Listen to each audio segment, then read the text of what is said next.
स्वाभाविक रूप से आपको लगेगा मानो भारतीय जनता पार्टी हर दिन राहुल गांधी को माफी मांगने क्यों बोल रही है। विषय गंभीर है। अगर विदेश की भूमि में जाकर राहुल गांधी बार बार विदेशी ताकतों से यह निवेदन करेंगे कि आप हिंदुस्तान आइए और हिंदुस्तान की डेमोक्रेसी की रक्षा के लिए आप हिंदुस्तान के इंटरनल मैटर्स में प्रवेश करिए, उसमें घुसपैठ करिए। अगर यूके से और यूएस से राहुल गांधी लंदन में बैठकर इस प्रकार का डिमांड करेंगे तो स्वाभाविक रूप से देश इसे एक बहुत ही सहज भाव से ग्रहण नहीं करेगा। और एक पॉलिटिकल पार्टी होने के नाते, विश्व की सबसे बड़ी पॉलिटिकल पार्टी जो लोकतांत्रिक तरीके से जनता के आशीर्वाद के माध्यम से चुनी गई हो, यह भारतीय जनता पार्टी का कर्तव्य है कि सड़क में भी और सदन में भी इस विषय को उठाए। हमारा स्पष्ट मानना है कि यह विषय नहीं है, यह षड्यंत्र है। This is just not a random issue, this is a conspiracy, a consistent conspiracy by the Congress party and the Gandhi family. क्योंकि ये पहली बार इस प्रकार से जाके लंदन में कह रहे हो हिंदुस्तान की डेमोक्रेसी के खिलाफ, ऐसा नहीं है। और ऐसा भी नहीं है कि राहुल गांधी बिना माफी मांगे निकल जाएंगे। माफी तो उन्हें मांगना ही पड़ेगा, हम मंगवा के ही रहेंगे। मैं आपको याद दिलाऊं, इसी प्रकार से राहुल गांधी एरोगेंटली कह रहे थे 2019 में कि सुप्रीम कोर्ट में हम माफी नहीं मांगेंगे राफेल के केस में। कान पकड़ करके मौखिक रूप से माफी मांगनी पड़ी। I am sorry, I regret.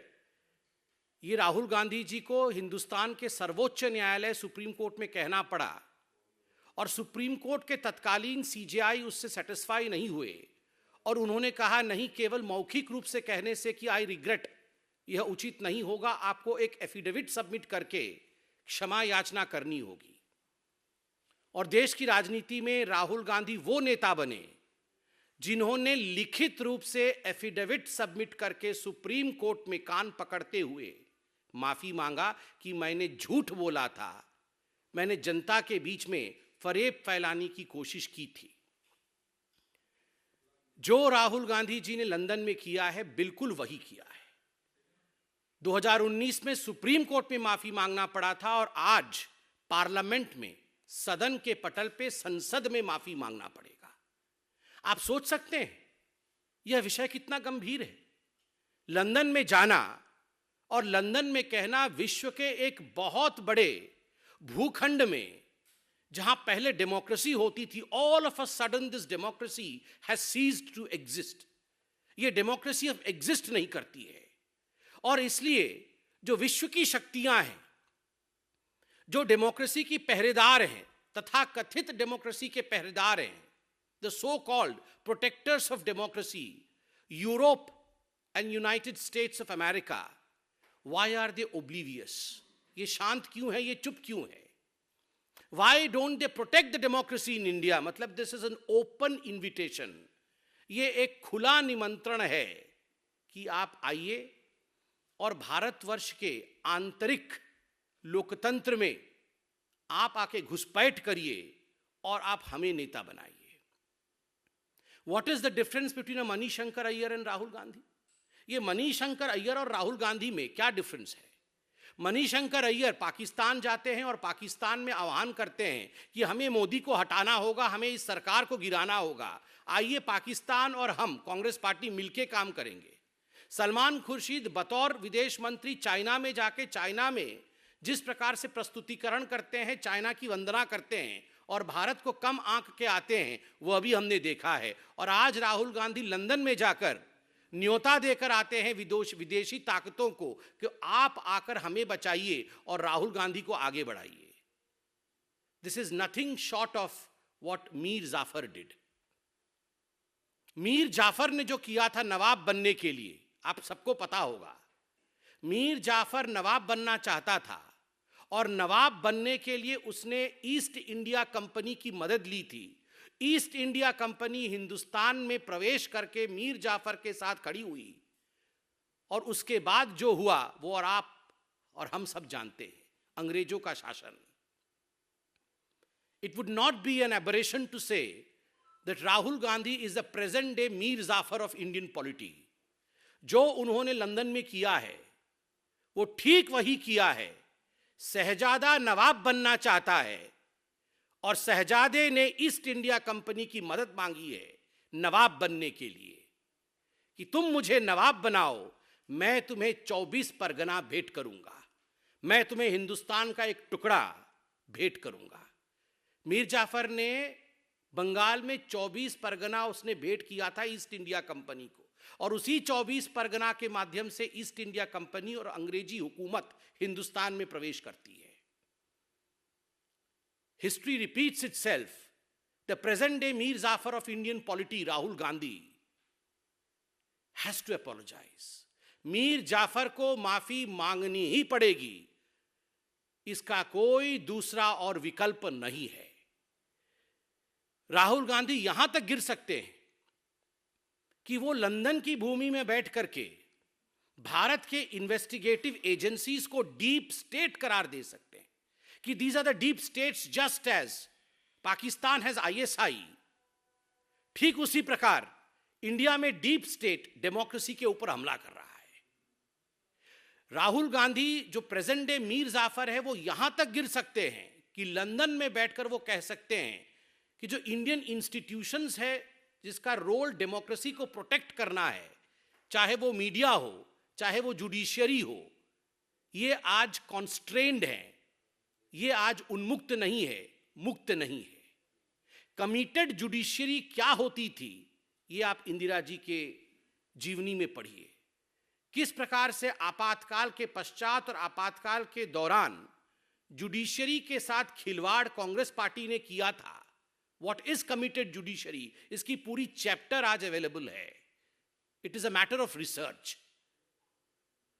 Just because the Shahzada wants to become नवाब, शहजादे को नवाब बनना है। कांग्रेस पार्टी में आज लोकतंत्र शेष नहीं है। कांग्रेस पार्टी जनता जनार्दन, हिंदुस्तान के जनता जनार्दन के आशीर्वाद से शहजादे को नवाब नहीं बना सकती है। इसलिए दूसरे देशों में जाकर शहजादे प्लीड करते हैं कि मुझे नवाब बनना है, तुम मेरी मदद करो। ये नहीं चलेगा शहजादा, ये नहीं चलेगा। आज आपको माफी मांगनी ही पड़ेगी। आपने कहा कि हमारी माइक्स ऑफ कर दी जाती है, democracy does not exist. Rahul ji आंकड़े लेके आए हैं आज आप पार्लियामेंट आए, आपके आंकड़े जो भारतीय जनता पार्टी आज बता रही है, इन आंकड़ों पे गौर फरमाएं। अटेंडेंस शीट को देखें। राहुल जी का अटेंडेंस पार्लियामेंट में 52% है, जबकि नेशनल एवरेज 79% है। और स्टेट जहां से राहुल गांधी एमपी हैं अर्थात केरल का औसत 84% है। केरल के एमपी जो हैं वो 84% पार्लियामेंट आते हैं। नेशनल एवरेज लगभग 80% है और मात्र 52% टाइम्स राहुल गांधी पार्लियामेंट आते हैं। अधिकांश समय तो विदेश में ही रहते हैं। और आप कहते हैं कि हमारे माइक ऑफ कर देते हैं। आपका अटेंडेंस ऑफ है साहब, माइक तो ऑन है। दूसरा आंकड़ा participation in debates. Democracy, debates and discussion, they are the pillars of Indian constitution. अगर डेमोक्रेसी में डिबेट नहीं होगा, डिस्कशन नहीं होगा, तो डेमोक्रेसी का कोई मतलब नहीं है, कोई मायने नहीं है। डेमोक्रेसी की आत्मा डिबेट होती है। और राहुल गांधी ने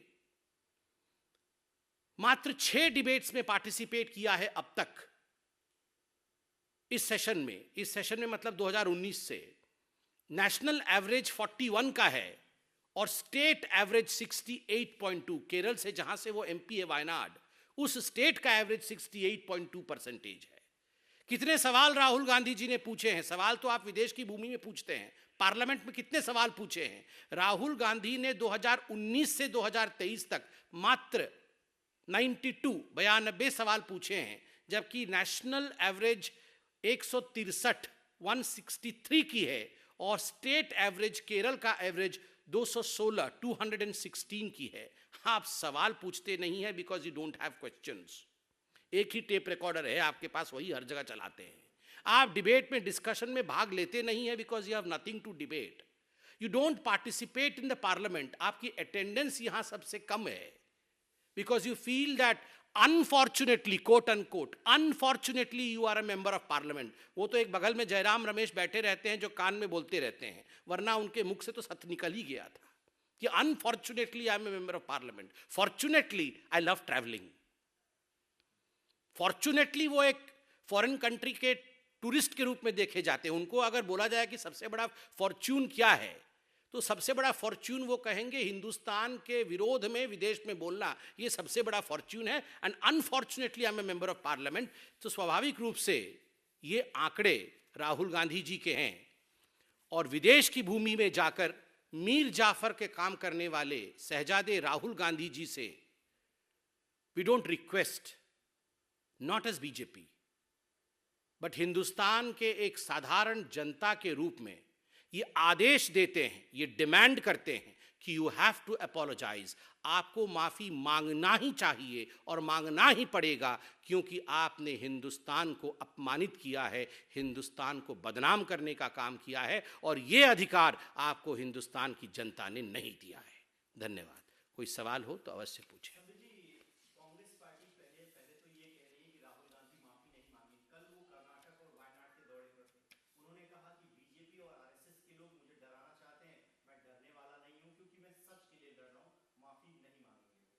ये स्वाभाविक रूप से उनको लगता है कि ये नॉर्मल है। हिंदुस्तान के विरोध में विदेश की भूमि में बोलना, जो व्यक्ति जाके हिंदुस्तान के विरोध में पहले कश्मीर के खिलाफ बोल चुका हो विदेश की भूमि में और देश की भूमि में, और याद करिए राहुल गांधी जी के कश्मीर के स्टेटमेंट को पाकिस्तान ने यूनाइटेड नेशन में डोसियर के रूप में इस्तेमाल किया था। किस प्रकार से राहुल गांधी के स्टेटमेंट को पाकिस्तान ने अपने पहले सेंटेंस में कोट किया था और यूएन में डोसियर दिया था कि देखिए जो पाकिस्तान बोल रही है सच बोल रही है भारत के लिए, क्योंकि राहुल गांधी कह रहे हैं कि वहां पर लोकतंत्र नहीं। तो उस व्यक्ति से आप क्या एक्सपेक्ट कर रहे हैं? Are you expecting that he would like to apologise? उनके लिए तो ये बहुत ही नॉर्मल फिनोमिना है विदेश में जाकर देश के खिलाफ बोलना।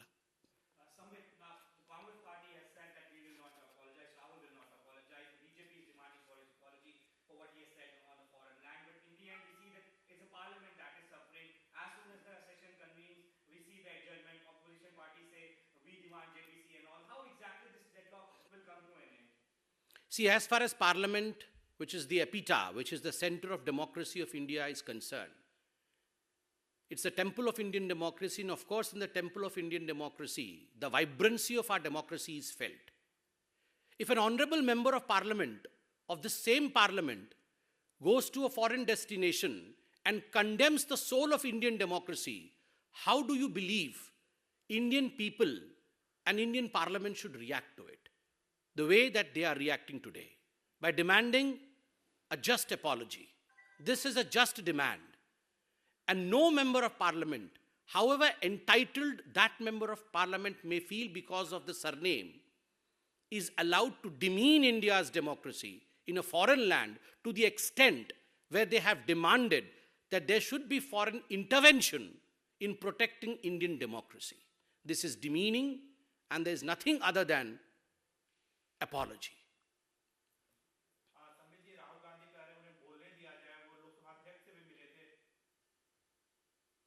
तो उनको बोलने से कौन रोकता है? मैंने अभी तो आपके सामने आंकड़े रखा है। वो पार्लियामेंट आएंगे तभी तो बोलेंगे। They follow the principle of no head no headache. हम आएंगे ही नहीं तो हम बोलेंगे कैसे? बोलने के लिए आपको रहना पड़ेगा ना। सरदर्द तभी होता है जब सर होता है।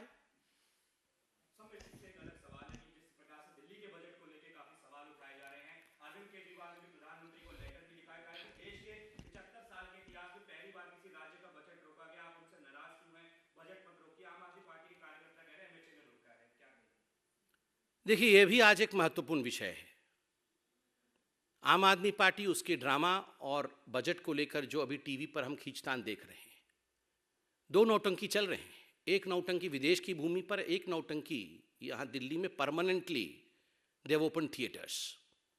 मैं इसमें बहुत ही संक्षिप्त रूप से जो मीडिया में आया हुआ है, जो पब्लिक डोमेन में है, उस विषय को रखना चाहता हूं, and then the decision is yours कि क्या हकीकत है और क्या होना चाहिए। देखिए, ये कानून है कि NCT, government of NCT, GNCT, जो भी बजट बनाती है वो एलजी को भेजती है उनके अप्रूवल के लिए। तो इसी माह अर्थात मार्च माह के 9 तारीख को एक अप्रूवल के लिए चिट्ठी दिल्ली सरकार द्वारा एलजी महोदय को भेजा गया कि आप इस बजट को अप्रूव करिए, ये बजट है दिल्ली सरकार का, और ये सब कुछ पब्लिक डोमेन में है। 9 तारीख को उसको देखने के बाद तुरंत एलजी साहब ने उसमें 3-4 ऑब्जर्वेशंस, क्योंकि एलजी साहब का ये कानूनन अधिकार है कि वो अपने अधिकारों का प्रयोग करते हुए अपने ऑब्जर्वेशंस लिख सकते हैं। वो बाइंडिंग नहीं होता है, वो ऑब्जर्वेशंस होता है। तो लगभग 3 या 4 ऐसे ऑब्जर्वेशंस एलजी साहब ने उस पर लिखे। वो क्या ऑब्जर्वेशंस थे? वो ऑब्जर्वेशंस थे कि जो दिल्ली का कैपिटल आउटले है, कैपिटल आउटले का अर्थ क्या होता है?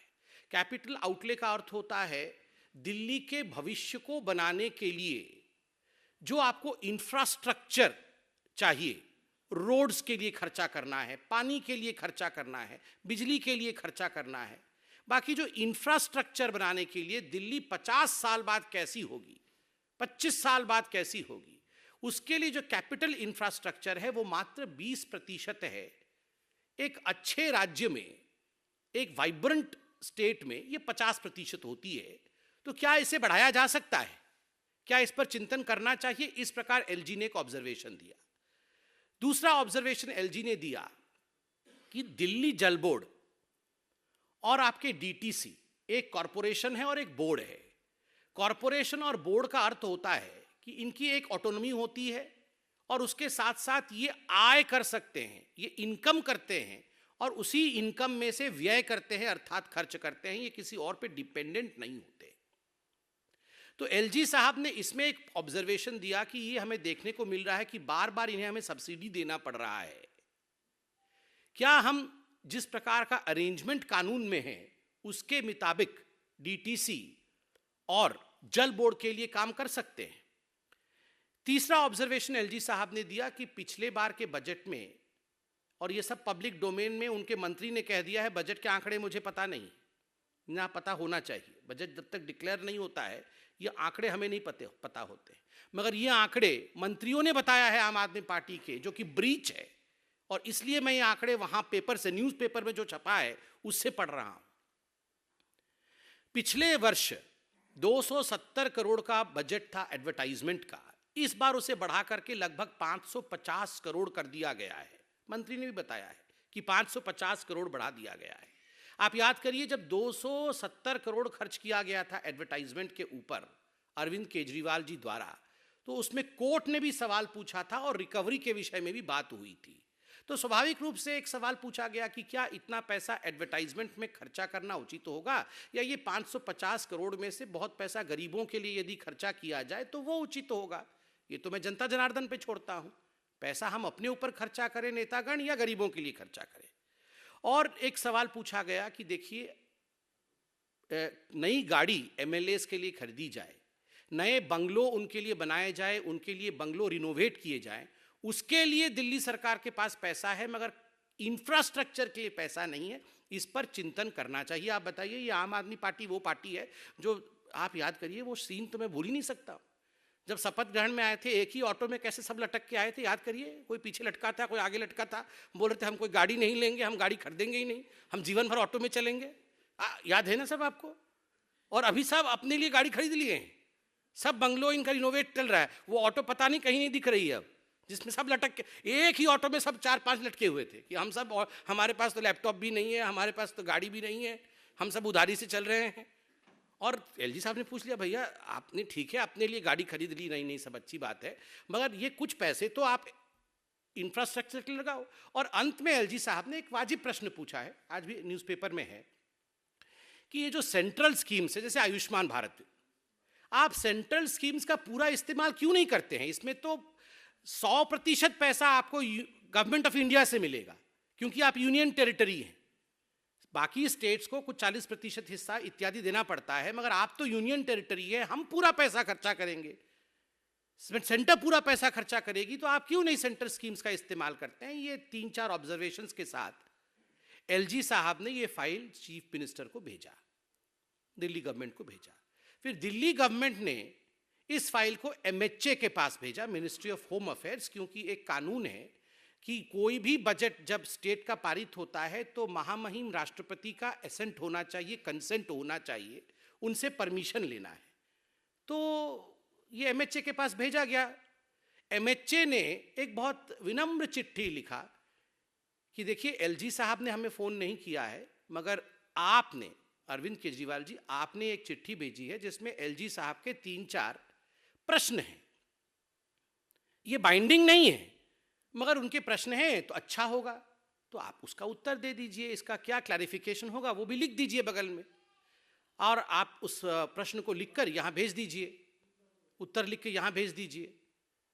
ये 17 तारीख को चिट्ठी MHA, ministry of home affairs से दिल्ली सरकार को मिल जाता है। 17 तारीख को चिट्ठी मिल गई थी दिल्ली सरकार को।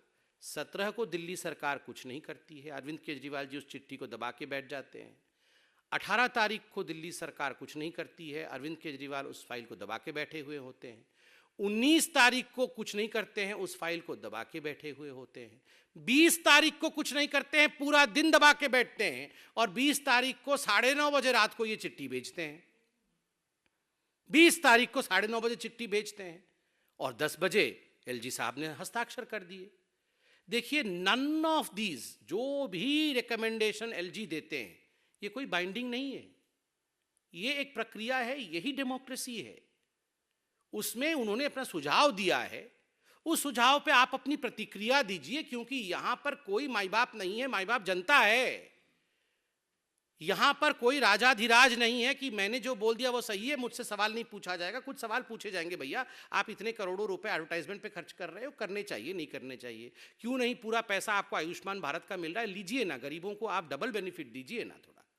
ये सवाल पूछने में क्या हर्ज है, आप उसमें उत्तर दे देते। तो स्वाभाविक रूप से ड्रामा ड्रामा ड्रामा। ये अरविंद केजरीवाल जी और उनकी पार्टी का एक ही ध्येय, एक ही उद्देश्य है। वो बजट नहीं है, वो डेवलपमेंट नहीं है, it is drama. It is not budget, it is drama what Arvind Kejriwal wants to present. वो बजट प्रेजेंट नहीं करना चाहते हैं, वो ड्रामा प्रेजेंट करना चाहते थे, और उन्होंने ड्रामा प्रेजेंट कर दिया है। बाकी जनता जनार्दन है, सब समझती है। Thank you so much.